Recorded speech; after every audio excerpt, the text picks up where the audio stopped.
So for this week's assignment, we were presented with a scenario of two pilots encountering bad weather along cross country, and then we're asked to present solutions that would be available for getting some weather information from the G1000.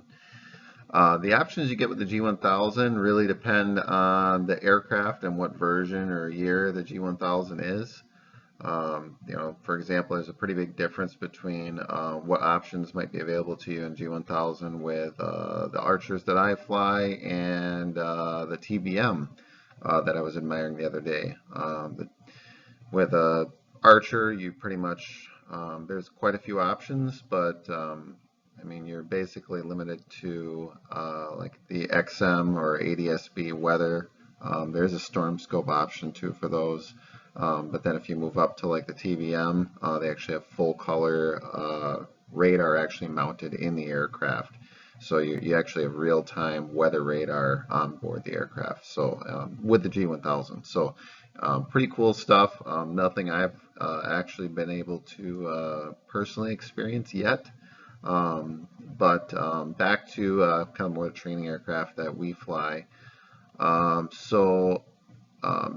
Two options, and actually the aircraft I usually fly don't actually have any weather radar capabilities at all. There's no XM, there's no there's no ADSB in actually part of the aircraft. So nice thing is though, if you do have the ADSB or data link, that style data link, there's no subscription associated with that. I actually have a personal ADSB receiver that I bring with me, and I just use my iPad to get some type of onboard weather.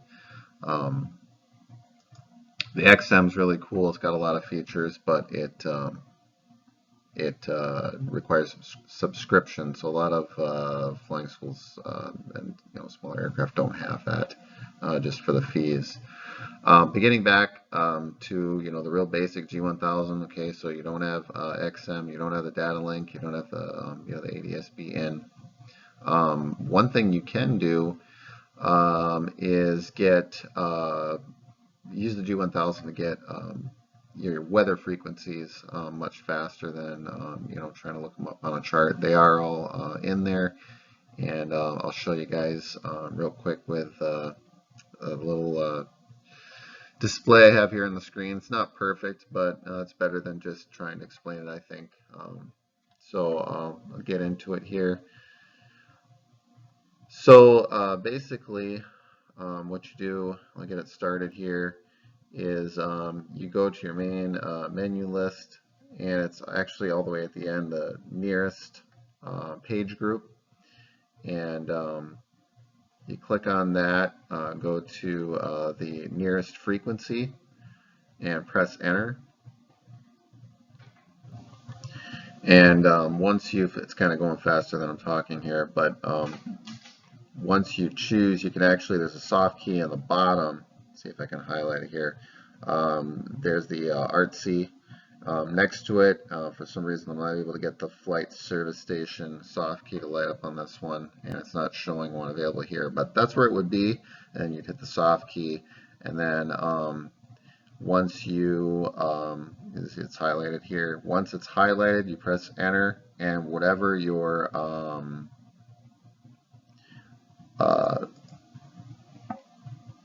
frequency selector is on, the inactive, it will put that frequency into that box.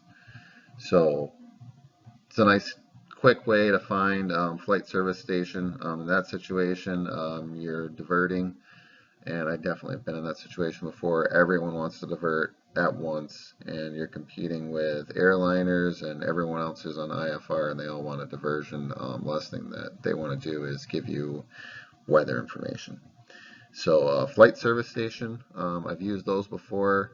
Usually I already have weather information, at least enough to make a decision where I don't need to call them, but every time I've called them, they've always been able to get to me pretty quick, and they're more than happy to give the weather information. There's usually more than one that I've been able to get a hold of in the same area, but depending on where you are, you might only have one to choose from.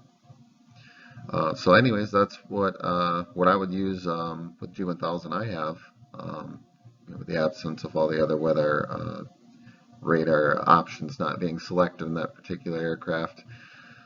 And hopefully that helps, and look forward to seeing what else you guys come up with.